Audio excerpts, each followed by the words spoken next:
और इसी पर हम चर्चा करेंगे पुलिस के इस एक्शन को लेकर। और क्योंकि कहा गया कि खून के बदले खून चाहिए और 3 दिन में पुलिस ने ऐसी कार्रवाई की कि न्याय मिल गया। मेरे साथ पूरा पैनल जुड़ा हुआ है। आचार्य विक्रमादित्य हैं, हिंदू धर्म आचार्य हमारे साथ हैं। विक्रम जी, स्वागत है आपका। अंबर जैदी सामाजिक कार्यकर्ता के तौर पर जुड़ चुकी हैं। हाजी नाजिम खान हमारे साथ है, इस्लामिक स्कॉलर हैं। स्वागत है हाजी साहब आपका। एलन राव पूर्व आईपीएस हैं। सर बहुत स्वागत है आपका न्यूज नेशन पर। मेरे सहयोगी हिमांशु इस वक्त ग्राउंड से हैं। पहले हिमांशु मैं आपके पास आ रही हूं, अभी तक इसमें अपडेट और बताइए, क्योंकि मुख्य आरोपी की पर एनकाउंटर के बाद जो 5वां आरोपी है वो अभी पुलिस की गिरफ्त में नहीं आया है। कहां तक पहुंची है जांच, क्या अपडेट है?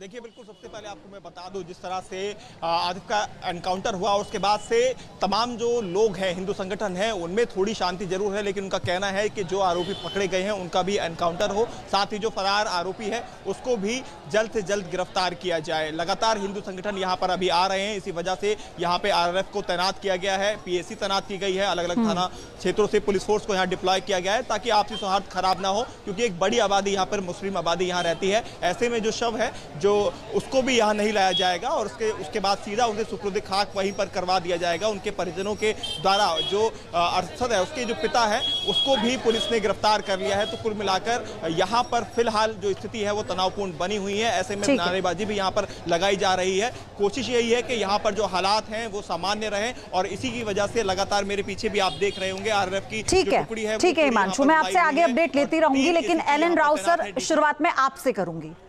3 दिन के भीतर पुलिस ने एनकाउंटर कर दिया जो मुख्य आरोपी था असद का। ऐसे में क्या आपको लगता है कि ये वो दौर है कि अब मैसेज जाना जरूरी है कि ना केवल पुलिस की कार्यशैली के प्रति बल्कि सरकार के प्रति भी लोगों का विश्वास बढ़ा है इस एक्शन के बाद?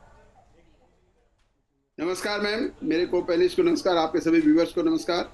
देखिए, एक बात तो मैं स्पष्ट कर दूं, कभी एनकाउंटर प्लान नहीं किया जाता, पुलिस की तरफ से एनकाउंटर किया नहीं जाता है कभी भी। एनकाउंटर हो जाता है और वो इसलिए जाता है कि जब अपराधी वांटेड हो जाता है किसी केस में और पुलिस उसको पकड़ने की कोशिश करती है और पुलिस पर वो अटैक करता है, यानी कि पुलिस पर हथियार से या किसी और चीज से अटैक जब करता है तो पुलिस अपनी आत्मरक्षा में गोली चलाती है और उस गोली चलाने के दौरान अगर आदमी अपराधी घायल हो जाए या मर जाए उसकी वजह से, तो वो उसको फिर हॉस्पिटल ले जाते हैं, जैसा इस केस में भी हुआ है। और वहां पर हॉस्पिटल में अगर डेथ डिक्लेयर हो गया तो उसको एनकाउंटर का नाम दिया जाता है, जो कि एनकाउंटर का नाम किसी भी कानून की किताब में नहीं है। एनकाउंटर का मतलब देसी भाषा में यही है कि उसने जवाबी कार्रवाई करते हुए पुलिस ने इसमें काम किया। पर एक ये बात तो बड़ा क्लियर होना चाहिए कि पुलिस की तरफ से ऐसा कभी नहीं होता है कि हमने किसी को पकड़। सर, जो इनपुट मिले थे उसके बिना पर रात में ही ऐसी घेराबंदी की गई कि उसे पकड़ा जा सकता था। उसने फायरिंग की, जवाबी कार्रवाई में उसे गोली लगी। जी, इसीलिए इनपुट मिलने के बाद पुलिस अपनी कार्रवाई करती है और जब पुलिस पे अटैक होता है तो डेफिनेटली पुलिस को मरने के लिए थोड़ी होती है उस पे, तो इसलिए वो अपनी जवाबी कार्रवाई में कार्रवाई करती है। उसमें वो इसकी डेथ हुई। नंबर 1 ये हो गया। नंबर 2 ये है कि अभी संतुष्टि है या नहीं है वो अलग बात है, लेकिन कानून अपना काम कर रहा है। बाकी जो अपराधी हैं उनमें से कुछ पकड़े जा चुके हैं, कुछ और पकड़ने की कोशिश की जा रही है और इस केस की पूरी इन्वेस्टिगेशन वहाँ की पुलिस कर रही है, इंदिरापुरम पुलिस। और पूरी इन्वेस्टिगेशन के बाद, पूरे सबूत इकट्ठे करने के बाद अपराधी जो अभी जिंदा हैं, जो अपराधी जेल में हैं या पकड़े जाएंगे, उनके खिलाफ सबूत इकट्ठा होने के बाद में चार्जशीट फाइल की जाएगी और फिर उसमें ट्रायल के दौरान गवाहियां होंगी। ट्रायल ही नतीजा करेगा इसमें कि इनका अपराध है तो उनके। ठीक है सर, मैं आपके पास आऊंगी। हाजी नाजिम भी हमारे साथ हैं। हाजी साहब, इस पूरी घटना के बाद से देश में एक उबाल आया, इस पूरी घटना के बाद से, लेकिन पुलिस ने कानूनन इस कार्रवाई को जैसे अंजाम दिया, ये सबके लिए संतोषजनक है? हाँ, मेरी आवाज आप तक आ रही है? जी, आ रही है। हाँ, देखिए, जिस तरीके से खोड़ा के अंदर ये घटना घटी उसका हम लोगों को बड़ा दुख है, लेकिन जल्दी जल्दी में कई घटनाएं घटी है। चिराग त्यागी की भी बात नहीं भूल सकते। चिराग त्यागी की भी हत्या कर दी गई थी। अभी आपने देखा होगा एक यस खटीक का नाम आ रहा है, और दूसरा एक दिल्ली के अंदर अरबाज नाम का भी था, उसकी भी हत्या कर दी। कहा सका अरबाज अगर हमारे यूपी के अंदर होता तो शायद उसके भी पीड़ित परिवार को इंसाफ मिलता। लेकिन यहाँ पर जिस तरीके से असद को एनकाउंटर के उसमें ढेर कर दिया गया तो मुझे लगता है कि कहीं ना कहीं देखिए कानून पे तो सभी लोगों का विश्वास बढ़ा है, लेकिन जिस तरीके की घटनाएं जल्दी जल्दी बढ़ रही है तो उस पर भी प्रशासन को अंकुश लगाने की सख्त जरूरत है। और पैरा एथलीट के एक इंटरनेशनल खिलाड़ी है जिसके मैं बात कर रहा हूँ, चिराग त्यागी की, वो उसके बारे में भी सोचना चाहिए, क्योंकि बताते हैं कि 24 साल का बच्चा है, उसका भविष्य पूरा देश को रोशन करने वाला था, लेकिन जिस तरीके से उसकी भी हत्या हुई, उसके भी जो गुनहगार है उनको भी शायद इस तरीके की सजा का प्रावधान हो तो उसके पीड़ित परिवार को भी इंसाफ मिले। लेकिन हम लोग भारत के संविधान पे विश्वास करते हैं, भारत के कानून को मानते हैं, और देखिए भारत के संविधान और कानून के तहत जो भी कार्रवाई है वो बिल्कुल सही है। लेकिन हाँ, अगर ये कर देना कि भी हमने असद ने फायरिंग करी, देखिए पुलिस प्रशासन की तरफ से बाइट आई, हमने उस बाइट का खैर मकदम करा और स्वागत करा उस बाइट का, क्योंकि वहां पर जिस तरीके से प्रशासन ने इस बाइट को किया।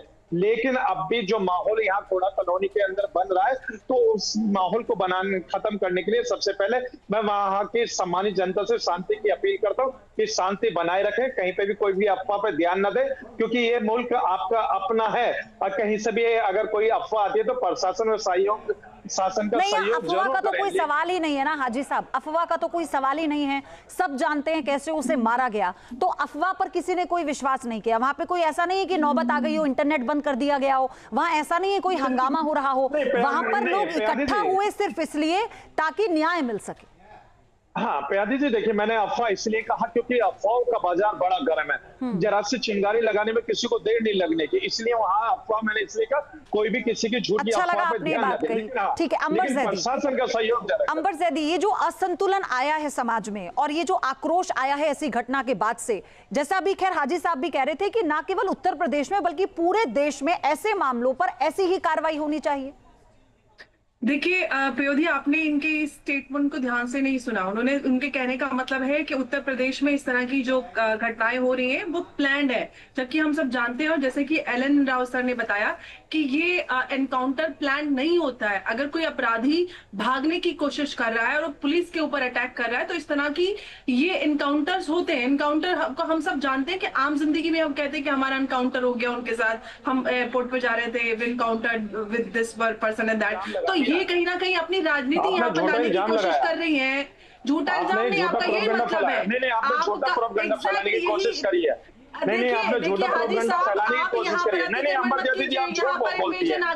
अंबर जैदी जी आप झूठ बोलती हैं। यहाँ पर प्रयोधी आप इनको रोके, मेरा समय, मैं इनके समय पे नहीं बोली थी, मैं बोल सकती थी। हाजी साहब अभी एक मिनट सुन लेते हैं पूरी बात अंबर ज़ैदी की, उसके बाद फिर मैं आपको दूंगी समय।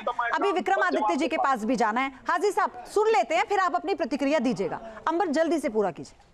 देखिए मैं यही बोल रही हूँ कि ये लोग इसी तरह से जब इस तरह के आतंकवादी या फिर इस तरह के लोग होते हैं जो मर्डरर्स होते हैं, उन अगर आतंकवादी का धर्म नहीं होता तो फिर इस तरह के लोगों का धर्म कैसे हो जाता? आप धर्म के नाम पर ऐसे लोगों को जस्टिफाई करने के लिए कैसे आते हैं? एक अपराधी है, एक आतंकी का धर्म नहीं होता, एक मर्डरर का धर्म हो जाता है। आप हाजी साहब एक मिनट ठीक